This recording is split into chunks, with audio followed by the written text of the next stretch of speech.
I'm going to bring on my first guest, and let me see if I can pull him up right here. Hello, you're on the air. Is this John? Yeah, how's it going? This is Jonny Namer, Johnny Vegas. Johnny Vegas, I like that. Where'd you get that name, Johnny Vegas? All right, so it first started out when I was in college. My coach was always saying that, I was always going to Vegas. Every time he'd hear that I was going to Vegas, he'd be like, dude, you just better change your name to Johnny Vegas. You go there so much. So that was how it started. And then 2.5 years ago, I played in the Las Vegas Lacrosse Showcase with the Salt Shakers. We won 6-0, beat Kyle Harrison's team, won the championship. I got the MVP. So, all that in Vegas, it kind of seemed fitting to keep that nickname. That's interesting. Now, Johnny, I read your story, and we're going to get into it. And I am just amazed by your story, and I think for those of you that out there that don't know Johnny's story, it's going to be an interesting one. But why don't you take me through it, Johnny? Why don't you take me through it? How old are you? You're 24 now? I'm 25. 25. So you've been through a lot in 25 years. Why don't you tell everybody? Take me starting when you back in when you were 14. All right. So when I was 14 was when I first started playing lacrosse, and I fell in love with the sport. It was amazing, and it was like the first sport that I really latched onto, and really felt like I could play this very well. And so I was so excited to start the next season. After I played that season, I was gonna be a freshman in high school. So at 15 years old, freshman in high school, getting ready to start signing up for the lacrosse season, and all of a sudden I just started having these really bad symptoms. I had excruciating headaches that would actually take me to the ground where I'd almost faint, and then I had vision problems where I couldn't. My peripheral vision wasn't going good. It was, for some reason, I couldn't make my eyes go, all the way up, and so that was a problem. Now, so go ahead. Yeah. Yeah, let me ask you this, because I don't want you to just run through this, because I find it's just something that I don't know why, but I just have to get into your head a little bit here. So when this is going on now, and you're getting all these symptoms, and you're feeling this, and what's going on in your head? Like, what do you think is going on? I was thinking that, this is very, weird, but there was no thought in my mind that I could have had cancer or brain tumor. I was so young, never had surgeries or anything. So it was like, in my mind, that it was like, all right, well, let's just try to figure out what this is. And so we're going to all these hospital appointments, and my mom, my dad, and my family knew what they were thinking it might have been.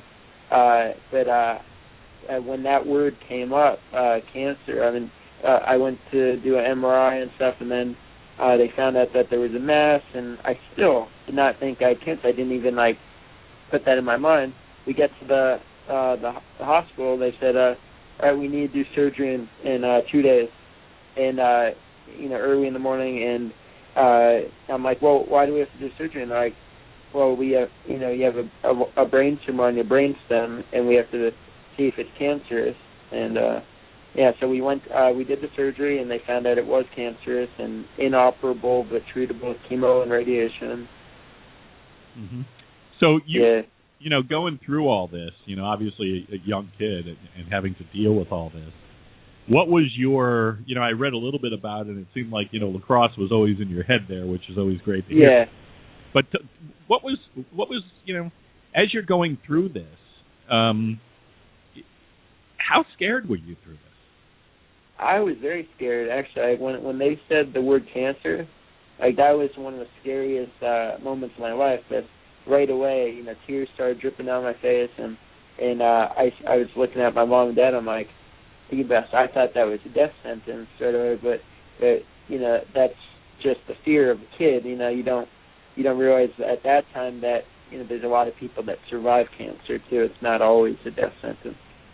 No, I hear you, but I got to believe, though, even your parents, when you hear the word cancer, I know nowadays it's not necessarily the death sentence, but it certainly brings up those harsh realities that, life is fragile. So how'd your parents handle this? How did you guys, when you went through this, what were some of their thoughts? So they, their thoughts were, let's take this, head on. And they never had, they always kept a positive attitude, which kept me thinking positive. So anything we did, they never let their fears, affect me or something. They always, gave me, good thoughts going into every surgery and stuff. But every surgery that I went into, they'd always, hug me really hard and kiss me before I went in, because you never know what's going to happen. And so they were definitely scared. And my sister took it very hard. I mean, she, right when she found out, she was really in tears and not taking it well at all. She was young too, so she's only about a year and a half older than me. So I mean, she was really worried about losing me, and I mean, and then hair falling out, chemo, that really hit them hard too. But then it's like, wow, this is really happening. Well, I'm looking at a picture, if it means anything. I'm looking at a picture, and you have your Westlake lacrosse jersey on. You don't look too bad, ball. I know, that's what everyone says. It's like, for some reason, I kind of have a good shape of a head for it, I guess. Yeah, good-looking head.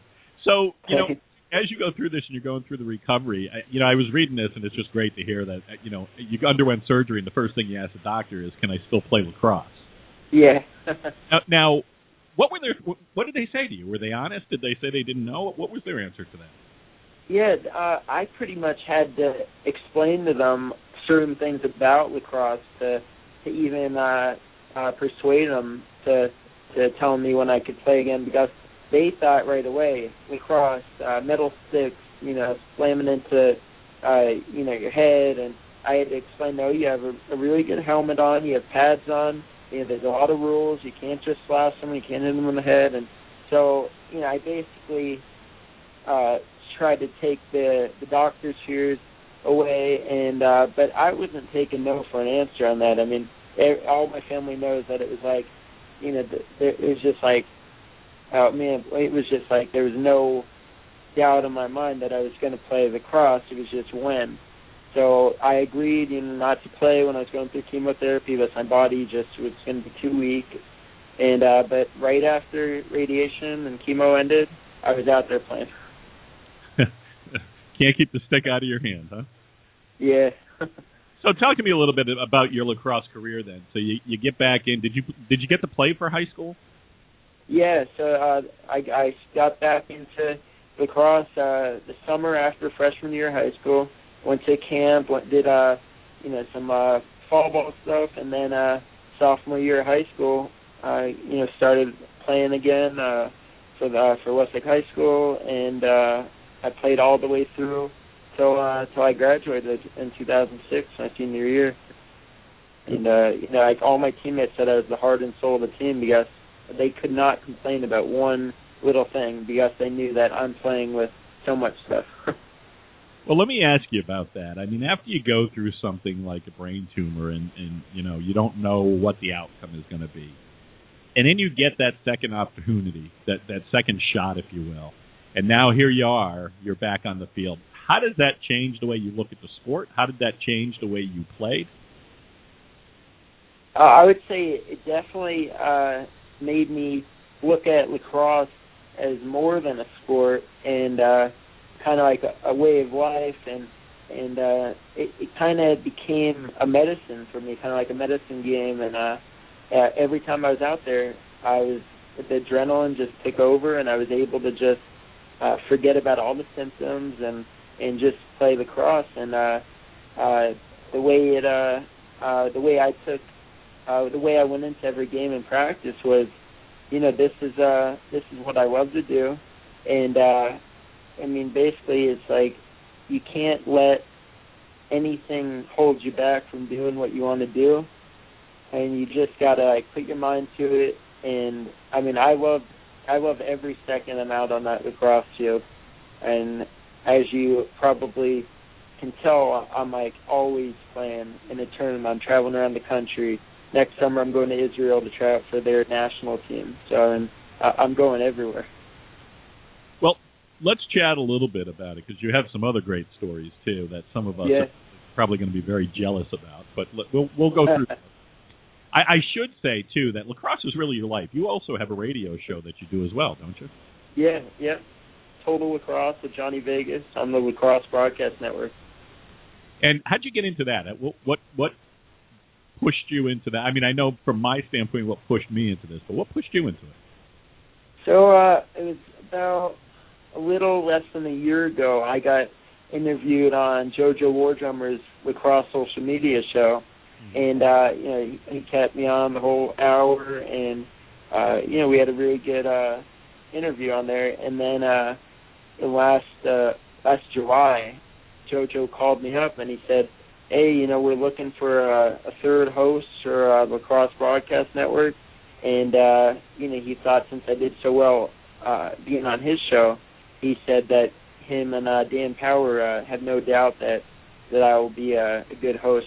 And they let me create their own name. And it's pretty much, from there, my first show, Johnny Christmas, and that show, I had 1,000-something listeners. So Johnny really gave me a boost. And right now, my show's got, I believe, almost 20,000 listeners, and the Lacrosse Broadcast Network has, I think, a little over double that. So, and it's going great.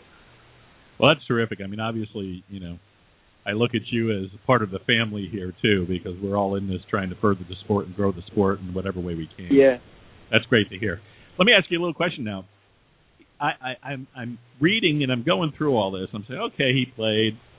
The whole story about, early on in your life, the tumor, going back, getting to play the game again. And then I'm looking through, you got to try out for LXM Pro? Yeah. It was an amazing opportunity. Give me that again. Yeah. So I got invited to try out in Las Vegas, of course, another Vegas experience. And so it was the night before their LXM Pro Vegas event in 2011, and so they had this tryout. And the way the tryout worked was they had all the guys trying out teamed up with about 10 to 15 LXM Pros, and we played against UNLV in a real game under the lights in Vegas, a nice turf field, and basically they were going to see. They definitely committed to pick one player to play in the game the next day on LXM Pro. So they wanted to see who's going to mix in with these LXM Pro guys. So they had me running a midi line with Mikey Powell and Malcolm Chase. They had Kyle Harrison out there, the Bratson brothers, Max Davis, Jimmy Burrell, all those guys. It was just an amazing experience. And the Ritz brothers. It was just crazy. So your midi line, you had Mikey Powell in your midi line? Yeah. So, I said, "Mike, you want to take face?" And he goes, "No, you take it." I'm like, I don't know if Mikey really takes faces ever, but I'm just thinking, Mikey Powell, midi line with me, maybe he should take the face, but he said, "No, you take it." So. Oh, boy. So talk to me, what are you doing now? I mean, you're still the salt, what's it called, the Salt Shakers? The Salt Shakers. I'm playing on that team.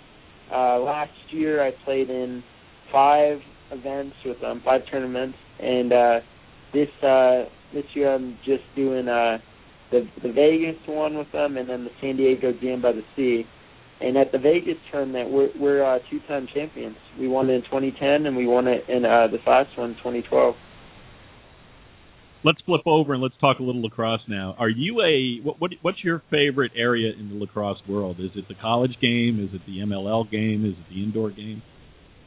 My favorite is more of the professional game, like the MLL and LXM and NLL, and even the other ones, the smaller professional box leagues, and like the NALL and PLL. I follow all those, and it's like I like college lacrosse too, so I follow that too.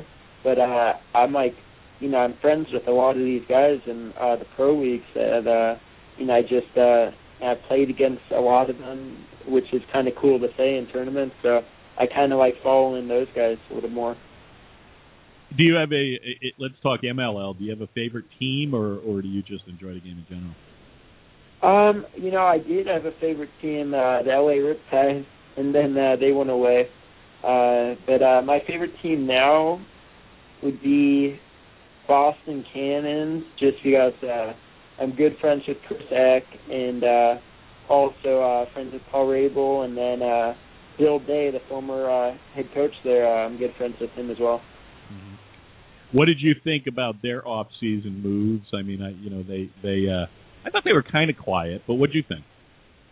Yeah, I mean, I think that a lot of the teams are kind of trading away some big names and stuff, but I didn't see anything too big from the Cannons trading standpoint. I mean, the biggest trade I think in the MLL was Berger going back to Lizards.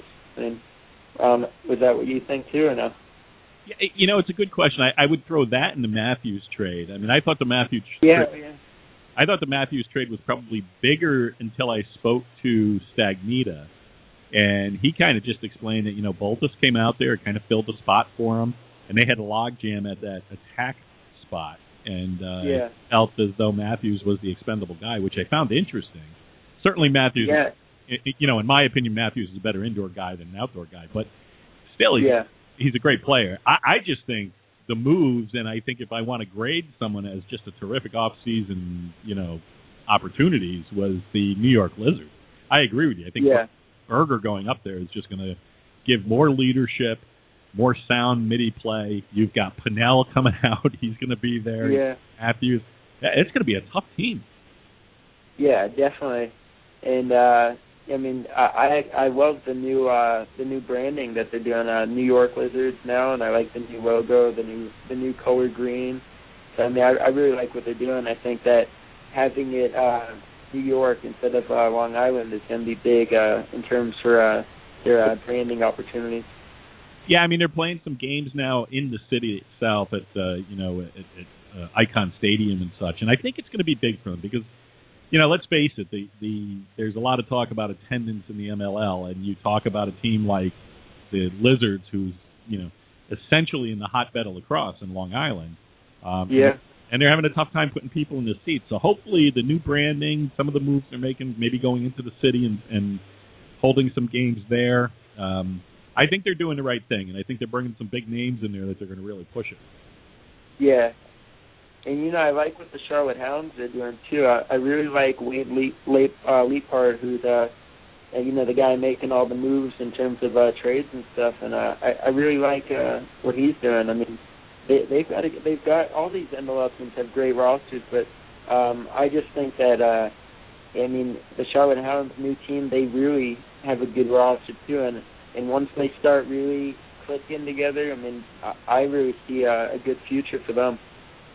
Yeah, I don't disagree. I think, the two expansion teams, Ohio and Charlotte of last year, I think I'm hoping to see this year is them take a little bit more ownership of the league, if you will. I mean, last year was their inaugural season. They're kind of working things through, but, between Ohio and Charlotte, you're going to have the All-Star game in Charlotte. Charlotte's put in some big numbers from attendance standpoint. I'm really looking for them to come out swinging this year and having a big year.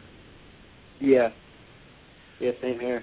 Yeah, and the other thing is, you're out in California. Is that where you're living? Yeah. What have you heard? Have you there's a lot of talk about expansion of the MLL. Have you heard anything through the grapevine about what the expansion process might be? Yes, and what I've heard is that the options are Orange County, San Diego, or LA. Now I've heard LA is kind of like the third one on that list, meaning like that it's like one team is going to go to one of those locations. So not all three. So they're deciding where to put it.